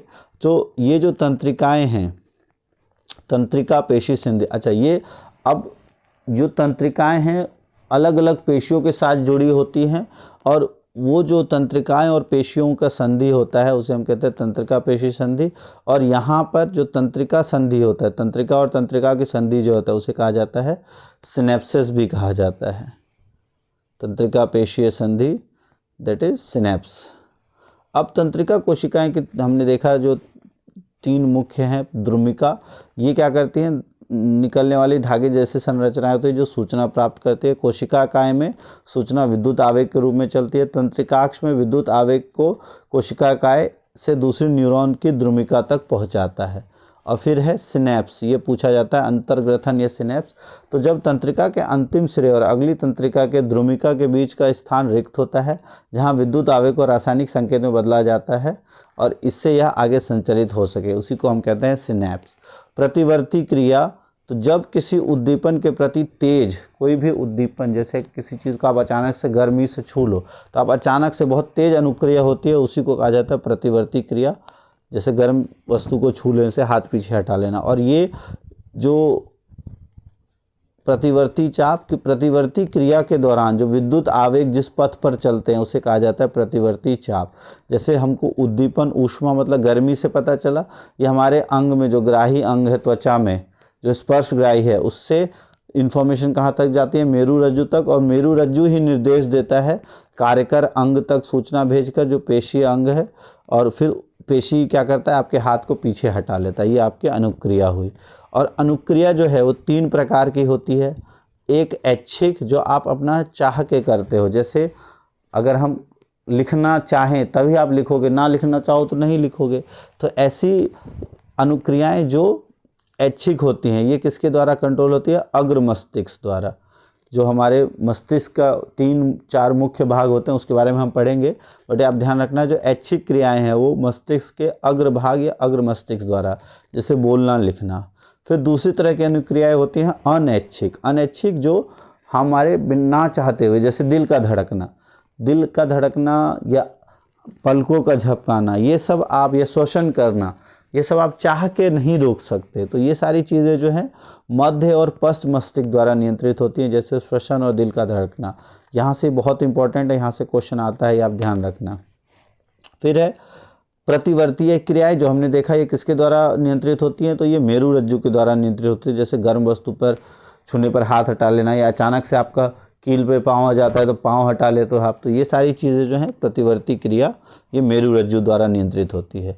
अब प्रतिवर्ती क्रिया की आवश्यकता क्यों होती है, तो बहुत सारी वस्तुएं, जैसे गर्म वस्तु छूने या पैनी वस्तु चुभने आदि पर तुरंत क्रिया करनी होती है, वरना शरीर को क्षति पहुंच सकती है। और यहाँ जो अनुक्रिया है वो मस्तिष्क के स्थान पर मेरु रज्जु से उत्पन्न होता है और ये जल्दी होता है। अब अगर हम मानव तंत्रिका तंत्र की बात करें तो इसमें 2 तरह के होता है, एक केंद्रीय तंत्रिका तंत्र और एक परिधीय तंत्रिका तंत्र, जिसे PNS या पेरिफेरल नर्वस सिस्टम। केंद्रीय तंत्रिका तंत्र में 2 मुख्य भाग होते हैं, एक मस्तिष्क और दूसरा मेरु रज्जु। और पेरिफेरल नर्वस सिस्टम में होता है कपाल तंत्रिकाएं, जो मस्तिष्क से तंत्रिकाएं निकलती हैं, और मेरु तंत्रिकाएं जो मेरु रज्जु से निकलती हैं। हम जो है मानव मस्तिष्क की अगर हम बात करें, one of the most important topic, यहाँ से क्वेश्चन आएगा ही आएगा, इसको ध्यान से समझ लो। तो मस्तिष्क क्या करता है, सभी क्रियाओं का समन्वय का केंद्र होता है। इसके मुख्य 3 भाग होते हैं, अग्र मस्तिष्क, मस्थ मस्तिष्क और पश्च मस्तिष्क। अग्र मस्तिष्क यह मस्तिष्क का सबसे अधिक जटिल और विशिष्ट भाग होता है, और यह प्रमस्तिष्क होता है, ठीक है। और इसका क्या क्या मुख्य कार्य होता है, सबसे पहले मस्तिष्क का मुख्य सोचने वाला भाग ये होता है, सारी ऐच्छिक क्रियाओं को नियंत्रित करता है, सूचनाओं को याद रखने का कार्य यही करता है, शरीर के अलग अलग हिस्सों से सूचनाओं को इकट्ठा करना और उनका समायोजन करना। और जो सबसे ज़्यादा पूछा जाता है भूख से संबंधित केंद्र, तो भूख से संबंधित केंद्र भी किसके अंदर होता है, अग्र मस्तिष्क के अंदर। फिर उसके बाद पश्च मस्तिष्क मध्य मस्तिष्क, तो ये अनैच्छिक क्रियाओं, जो कि हमने पढ़ा कि अनैच्छिक क्रियाओं को नियंत्रित करता है, जैसे पुतली के आकार में परिवर्तन, सिर और गर्दन आदि की प्रतिवर्ती क्रियाएं करना। तीसरा है पश्च मस्तिष्क, इसके 3 भाग होते हैं, एक अनुमस्तिष्क जिसे हम कहते हैं सेरिबेलम, एक मेडुला और एक पॉन्स। ये आप ध्यान रखना है, आपका CMP, सेरिबेलम, मेडुला और पॉन्स, ये आपका अनुमस्तिष्क में ये 3 होता है। सेरिबेलम या अनुमस्तिष्क की अगर हम बात करें तो ये शरीर की स्थिति और संतुलन बनाए रखने में, तो ये पूछा जाता है ना आपको कि शरीर की स्थिति और संतुलन बनाए रखने में कौन कौन सा मुख्य भाग कार्य करता है, तो एक तो ये, और अभी हमने पढ़ा था कान, तो कान की सहायता भी होती है, और अनुमस्तिष्क का भाग जो है ये दोनों शरीर के संतुलन बनाए रखने में आवश्यक होता है। इसके अलावा ऐच्छिक क्रियाओं की परिशुद्धि करना, जैसे अगर हम पेन उठा रहे हैं लिखना, तो पेन को अच्छे से पकड़ के उसको लिखने का कार्य करना, पेन उठाना, ये अनुमस्तिष्क के द्वारा कंट्रोल होता है। उसके बाद है मेडुला। मेडुला क्या करता है, सारी अनैच्छिक क्रियाएं, जैसे रक्तचाप, ब्लड प्रेशर जा रहा है, वमन या वॉमिटिंग जिसे हम कहते हैं उल्टी आना, ये सारी मेडुला के द्वारा नियंत्रित होती है। उसके बाद पॉन्स भी अनैच्छिक क्रियाएं, जैसे श्वसन का नियंत्रण करता है, ये आपको पता होना चाहिए। फिर ये हमारे मस्तिष्क के कुछ भाग हैं। जो प्रमस्तिष्क है, जो अग्र मस्तिष्क की बात करें तो इसमें हाइपोथैलेमस, पीयूष ग्रंथि होती है, और यही हाइपोथैलेमस जो है भूख से संबंधित ग्रंथि का जो है उसको कंट्रोल करता है, और ये अंतःस्रावी ग्रंथियां भी होती है, आगे हम पढ़ेंगे इसमें। फिर मध्य मस्तिष्क की अगर बात करें, और उसके बाद ये आपका पश्च मस्तिष्क, जिसमें पॉन्स, मेडुला और अनुमस्तिष्क होता है। अब मस्तिष्क की सुरक्षा कैसी होती है, जो मस्तिष्क और मेरु रज्जु की सुरक्षा कैसी होती है, मेरु रज्जु को हम स्पाइन कहते हैं, आप ध्यान रखना, स्पाइनल कॉर्ड या स्पाइनल कॉर्ड। तो मस्तिष्क की अगर हम बात करें तो मस्तिष्क जैसा कि हमको पता है एक हड्डियों के बॉक्स में अवस्थित होता है, और बॉक्स के अंदर तरल पूरित गुब्बारे में मस्तिष्क होता है। जैसे मान लो एक बॉक्स है, उसको पहले हमने उसके अंदर एक गुब्बारा रखा, और उस गुब्बारे के अंदर पहले तरल होता है और उसके अंदर मस्तिष्क होता है, ताकि अगर झटका भी लगे तो वो तरल उस झटके को सोख सके, उस आघात को अवशोषक का कार्य करता है वह गुब्बारे नुमा में जो तरल होता है। उसके बाद मेरुरज्जु, यह मेरुरज्जु की सुरक्षा कशेरुक दंड या रीढ़ की हड्डी करता है। ये रीढ़ की हड्डी के अंदर होता है हमारा मेरुरज्जु। फिर है तंत्रिका उत्तक एवं पेशी उत्तक के बीच समन्वय।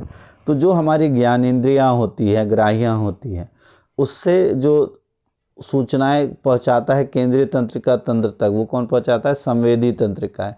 फिर जो केंद्रीय तंत्रिका तंत्र है, जो मस्तिष्क है, उसमें जब सूचना पहुंचती है तो सूचना को प्राप्त करता है, उसको एनालाइज करता है, संसाधित करता है और फिर निर्णय लेता है। और निर्णय लेने के लिए, अब निर्णय लेने के बाद अनुक्रिया उत्पन्न करता है और ये प्रेरक तंत्रिकाओं तक सूचना भेजता है। प्रेरक तंत्रिकाएं पेशीय उत्तक तक सूचना भेजती है और फिर पेशीय संकुचन होता है, जो कि एक अनुक्रिया हुई। तो ये उद्दीपन और ये अनुक्रिया। ये जो पेशीय उत्तक है वहाँ पर प्रोटीन का पुनः व्यवस्थित होता है। अगला है विद्युत संकेत या तंत्रिका तंत्र की सीमाएं। अब जो हमने कहा तंत्रिका तंत्र में जो सूचनाएं होती हैं वो विद्युत संकेतों द्वारा होती है। इसके अलावा एक और हमने पढ़ा था अंतःस्रावी। लेकिन तंत्रिका तंत्र की क्या क्या सीमाएं होती हैं? तो ये विद्युत संवेग की क्या सीमाएं होती हैं? ये सिर्फ उन कोशिकाओं तक पहुंचता है जो तंत्रिका तंत्र से जुड़ी हैं। ऐसी कोशिकाएं जो तंत्रिका तंत्र से जुड़ी नहीं है, वहाँ पर ये संकेत नहीं पहुँचा पाता एक बार। और दूसरा है विद्युत आवेग उत्पन्न होने के बाद कोशिका जो है वो नया आवेग उत्पन्न करने से पहले अपनी कार्यविधि सुचारू रूप से करने के लिए समय लेती है। तो कोशिका लगातार आवेग उत्पन्न नहीं कर सकती। तीसरा है पौधों में कोई तंत्रिका तंत्र नहीं होता, तो उनमें विद्युत संकेत के द्वारा सूचनाएं नहीं जा सकती। तो इससे नेचर ने इसको ओवरकम करने के लिए, इन सब कमियों को पूरा करने के लिए एक अलग तरीके का संचरण का तरीका बनाया, जिसे हम कहते हैं रासायनिक संचरण। अब विद्युत संचरण की सीमाओं को दूर करने के लिए रासायनिक संचरण का उपयोग होता है। सबसे पहले पौधों में देखें तो पौधों में रासायनिक संचरण के द्वारा समन्वय होता है। पौधों में दो प्रकार की गति होती है। पहला जो पौधों पर की वृद्धि पर निर्भर नहीं होती, और दूसरा जो पौधों की वृद्धि पर निर्भर होती है। अगर हम सबसे पहला देखें, उद्दीपन के लिए तत्काल अनुक्रिया जो है, कोई भी उद्दीपन हो, कोई भी उसको स्टिमुलाई मिले, उसके प्रति अगर तुरंत अनुक्रिया करना है तो वो वृद्धि पर निर्भर नहीं करता। जैसे छुई मुई पौधे को आप छुओ तो तुरंत अपने पत्ते मोड़ लेता है, तो वो वृद्धि पर निर्भर नहीं करता है। पौधा छोटा है चाहे बड़ा है, वो दोनों ये कार्य करता है। और पौधे जो हैं वो विद्युत रासायनिक साधन का उपयोग करके सूचनाएं एक कोशिका से दूसरी कोशिका तक पहुंचाते हैं। उसके बाद कोशिकाएं अपने अंदर उपस्थित पानी की मात्रा को परिवर्तित कर गति उत्पन्न करती है, जिससे कोशिकाएं फूल जाती हैं या सिकुड़ जाती हैं। और छूने पर छुई हुई पौधे की पत्तियों का सिकुड़ना, ये आपका उद्दीपन के लिए तत्काल अनुक्रिया का उदाहरण है। फिर अगर वृद्धि के कारण देखें गति, तो इसमें 3-4 बहुत महत्वपूर्ण होता है, ये आपको ध्यान रखना है। और इसमें हार्मोन का भी आगे हम पढ़ेंगे। तो वृद्धि के कारण जो गति होती है, ये दिशिक मतलब एक दिशा के अनुसार गति करती है या अनुवर्तन गति होती है। जैसे सबसे पहला है प्रतान। तो प्रतान का जो है, प्रतान वह भाग होता है जो वस्तु से दूर होता है और वस्तु के पास वाले भाग की तुलना में तेज़ी से गति करता है। जैसे बहुत बार बेल वगैरह आपने देखा होगा ना, वो पौधों से थोड़ा सा दूर होता है लेकिन उसके आसपास पूरा लिपट जाता है, तो वो उसे हम कहते हैं प्रतान। दूसरा है प्रकाश अनुवर्तन। प्रकाश अनुवर्तन होता है प्रकाश की तरफ गति होना। अगर आप कोई पौधा बढ़ रहा है, उसको देखा होगा धीरे धीरे वो प्रकाश की ओर मुड़ जाता है। उसके बाद है गुरुत्व अनुवर्तन। तो पृथ्वी की तरफ या दूर गति करना, पृथ्वी की तरफ या दूर। जैसे जड़ का जो है वो पानी की जड़ जो है वो पानी की ओर वृद्धि करता है, इसे हम कहते हैं गुरुत्वानुवर्तन। फिर उसके बाद है रसायन अनुवर्तन। तो रसायन की तरफ ये दूर गति का उदाहरण है ये, जैसे पराग नली जो है, पराग नली का जो है वो अंडाशय की तरफ गति करती है, पराग नलिका बनाकर।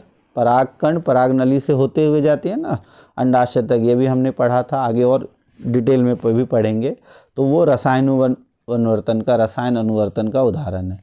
फिर जल अनुवर्तन या जलानुवर्तन, जब पानी की तरफ गति होती है, और उदाहरण है जड़ का पानी की ओर वृद्धि। तो जड़ का पानी की ओर वृद्धि या वो जलानुवर्तन का भी उदाहरण है और ये आपका गुरुत्वानुवर्तन का भी उदाहरण है। क्वेश्चन ये पूछा जाता है।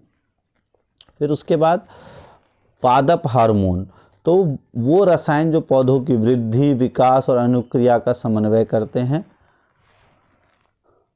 जो मुख्य पादप हार्मोन है ये 4 हैं, यहाँ से क्वेश्चन आता ही आता है, ध्यान से समझ लें। सबसे पहला है ऑक्सिन। ऑक्सिन हार्मोन क्या करता है, जो भी शाखाएं हैं उनके अगले भाग पर बनती हैं, जो भाग ग्रो कर रही होती है, बढ़ रही होती हैं, और ये इनका मुख्य कार्य होता है कोशिकाओं की लंबाई में वृद्धि करना, और प्रकाश अनुवर्तन में भी ये सहायक होती है। तो प्रकाश अनुवर्तन में कौन सा हार्मोन सहायक होता है, ऑक्सिन। फिर है जिब्रेलिन। जिब्रेलिन ये तने की वृद्धि में सहायक होता है। और तीसरा है साइटोकाइनिन, ये कोशिका विभाजन तीव्र गति से करता है और फल और बीज को अधिक मात्रा में ये पाया जाता है, फल एवं बीज में। एब्सिसिक अम्ल क्या करता है, वृद्धि को रोकने का कार्य करता है, पत्तियों के मुरझाने का कार्य करता है, और तनाव हार्मोन भी इसे कहते हैं। तो ये तीनों और एब्सिसिक अम्ल के द्वारा ये होता है, तो ये आपको ध्यान रखना है। फिर अगर हम बात करें जंतुओं में हार्मोन की, तो जंतुओं में हार्मोन वो रसायन होते हैं तो जो जंतुओं की क्रियाएं, विकास और वृद्धि का समन्वय करती हैं, और ये जिन ग्रंथियों के द्वारा निकलती है उसे हम कहते हैं अंतःस्रावी ग्रंथि। अंतःस्रावी इसलिए क्योंकि ये उत्पाद रक्त में स्रावित करती हैं और इन्हें हम हार्मोन भी कहा जाता है। अब मनुष्यों की अगर बात करें तो इसमें अलग अलग हार्मोन अलग अलग ग्रंथियों के द्वारा, और इसका स्थान भी दिया है इसको, और उसके कार्य, ये आप टेबल मोस्ट इम्पॉर्टेंट है, यहाँ से क्वेश्चन आएगा ही आएगा, इसको ध्यान से समझ लें। जैसे सबसे पहला है अंतःस्रावी ग्रंथियों एवं उनके कार्य में हार्मोन में थायरॉक्सिन। थायरॉक्सिन हार्मोन जो है वो किसके द्वारा, किस ग्रंथि के द्वारा निकलता है, तो ये अवटु ग्रंथि के द्वारा, और इसका स्थान कहाँ पर होता है, तो गर्दन में इसका स्थान होता है। इसका कार्य होता है कार्बोहाइड्रेट, प्रोटीन और वसा का उपापचय करना, उसका पाचन करने में सहायता करना। उसके बाद है वृद्धि हार्मोन। वृद्धि हार्मोन पीयूष ग्रंथि जो कि हमारे मस्तिष्क में होता है उसके द्वारा निकलता है, और ये मस्तिष्क में मौजूद होता है और वृद्धि और विकास का नियंत्रण करता है। उसके बाद तीसरा है एड्रेनलिन। ये हमारे अधिवृक्क, जिसे हम एड्रिनल ग्लैंड इंग्लिश में कहते हैं, उसके द्वारा हार्मोन निकलता है एड्रेनलिन, और ये किडनी के ऊपर एक भाग होता है। इसका काम होता है ब्लड प्रेशर, हृदय की धड़कन, इन सब का नियंत्रण करना आपातकाल में। इमरजेंसी हार्मोन भी इसे कहा जाता है, आपातकाल हार्मोन भी कहा जाता है एड्रेनलिन को। अगला है इंसुलिन। इंसुलिन अग्न्याशय द्वारा निकलता है, जो कि हमारे पेट के नीचे होता है, अमाशय के नीचे, और यह रक्त में शर्करा की मात्रा को नियंत्रित करता है। कौन, इंसुलिन। इम्पॉर्टेंट है, सबसे ज़्यादा यही आता है आपका। फिर है लिंग हार्मोन। लिंग हार्मोन जो लिंग पर निर्धारित होता है, पुरुषों में और मादा में अलग अलग हार्मोन्स ये स्रावित होते हैं। तो पुरुषों में जो स्रावित हो या नर में जो स्रावित होता है वो होता है टेस्टोस्टेरोन, जो कि वृषण के द्वारा स्रावित होता है, और ये जो पेट के नीचे मौजूद होता है, और इसका कार्य क्या होता है, जो यौवनारंभ होता है उससे संबंधित परिवर्तन करता है। और मादा में एस्ट्रोजन, और ये किसके द्वारा स्रावित होता है, अंडाशय के द्वारा। फिर है मोचक हार्मोन। मोचक हार्मोन ये हाइपोथैलेमस के द्वारा निकलता है, और ये मस्तिष्क में मौजूद होता है, और इसका मुख्य कार्य होता है पीयूष ग्रंथि से जो हार्मोन स्रावित होता है उसको प्रेरित करना, इसे हम कहते हैं मोचक हार्मोन, और ये हाइपोथैलेमस के द्वारा निकलता है। ये आपको ध्यान रखना है। इसमें सबसे मुख्य है आपका इंसुलिन, एड्रेनलिन, ये सबसे महत्वपूर्ण है। उसके बाद थायरॉक्सिन और लिंग हार्मोन, ये 4 आप अच्छे से याद कर लो, ये आते ही आते हैं। तो ये आपके कुछ ग्रंथियां और उनके कार्य हैं, जैसे पीनियल ग्रंथि, जिसे उसके बाद पीयूष ग्रंथि, थाइमस, अवटु ग्रंथि, अधिवृक्क, अग्नाशय, वृषण, और ये महिलाओं में भी इस तरीके का होता है। बस महिलाओं और पुरुष में एक फ़र्क होता है, पुरुषों में वृषण होता है, महिलाओं में अंडाशय होता है। फिर अब बात करें आयोडीन युक्त नमक जो है, जो अवटु ग्रंथि है, थायराइड ग्रंथि है, उससे जो थायरोक्सिन हार्मोन है वो बनाने के लिए आयोडीन की आवश्यकता होती है। और थायरोक्सिन क्या करता है, कार्बोहाइड्रेट, वसा और प्रोटीन के उपापचय का नियंत्रण करता है, जिससे शरीर के संतुलित वृद्धि हो सके। अगर ये कार्य सही से नहीं करेगा तो या तो शरीर की वृद्धि कम होगी या बहुत अधिक होने लगेगी। और अवटु ग्रंथि को सही से कार्य करने के लिए आयोडीन की आवश्यकता होता है, और आयोडीन की कमी से गला जो है वो फूल जाता है, जिसे हम गॉइटर या घेंगा बीमारी भी कहते हैं।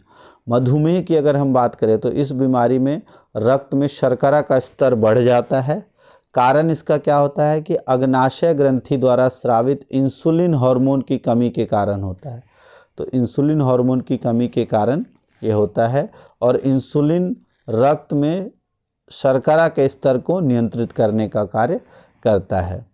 उसके बाद इसका निदान या उपचार क्या होता है, इंसुलिन हार्मोन के इंजेक्शन लिए जाते हैं। और पुनर्भरण क्रियाविधि, हार्मोन अधिक या कम मात्रा में जो स्रावित होता है तो हमारे शरीर पर उसका हानिकारक प्रभाव पड़ता है। इसके लिए पुनर्भरण क्रियाविधि यह सुनिश्चित करती है कि हार्मोन सही मात्रा में सही समय पर स्रावित हो। जैसे रक्त में शर्करा के नियंत्रण की विधि जो है, अगर शर्करा कम होगा तो इंसुलिन हार्मोन कम स्रावित होगा, शर्करा ज़्यादा होगा तो इंसुलिन हार्मोन ज़्यादा स्रावित होगा। तो अब ये पुनर्भरण क्रियाविधि अगर हम देखें तो हाइपोथैलेमस क्या करता है, सबसे पहले देखें हाइपोथैलेमस जो मोचक हार्मोन, रेगुलेटिंग हार्मोन, ये पीयूष ग्रंथि को बताता है कि अब उत्तेजक हार्मोन निकालना है। उत्तेजक हार्मोन अग्नाशय, अग्नाशय से इंसुलिन, और इंसुलिन क्या करता है, रक्त शर्करा नियंत्रण कैसे करता है। अब दो तरीके से हो सकता है। पहला, अगर रक्त में शर्करा की मात्रा बढ़ गई है तो ये पॉजिटिव पुनर्भरण करेगा, मतलब इंसुलिन बढ़ेगा और ये इसके शर्करा की मात्रा को कंट्रोल करेगा। और अगर मात्रा घट गई है तो जो इंसुलिन है उसकी मात्रा कम हो जाएगी और ये नेगेटिव पुनर्भरण होगा। तो इस तरीके से पुनर्भरण क्रियाविधि होती है हमारे शरीर में। तो ये दो चैप्टर आपके काफ़ी इम्पॉर्टेंट चैप्टर है, और one of the most bio के जो दो इम्पॉर्टेंट चैप्टर है वो हमने यहाँ कवर कर लिए। क्योंकि बायो के चैप्टर्स थोड़े से लंबे हैं तो ये इस वीडियो में हम सिर्फ दो ही चैप्टर को कवर करेंगे। नेक्स्ट वीडियो में हम जो बाकी चैप्टर्स जो बचे हुए हैं उसमें हम कोशिश करेंगे जो 13th चैप्टर है उसको भी कवर कर ले। तो अब नेक्स्ट वीडियो में आपका चैप्टर नंबर ये 5 और 6 हमने कर लिया, तो 7, 8 और 13th नंबर चैप्टर, 9, 10, 11, 12 हमने पहले ही कर लिया। तो ये 3 चैप्टर हम नेक्स्ट वीडियो में करेंगे। इस वीडियो को आप अच्छे से देख लो, आपको आसानी से एक दो बार आप देखोगे तो आपके बहुत सारे क्वेश्चंस सॉल्व हो जाएंगे। आपके प्री बोर्ड से पहले ये बहुत इंपॉर्टेंट वीडियो होने वाली है, इसको अच्छे से देखो और तैयारी में लगे रहो। थैंक्स फॉर वॉचिंग साइंस जीवी।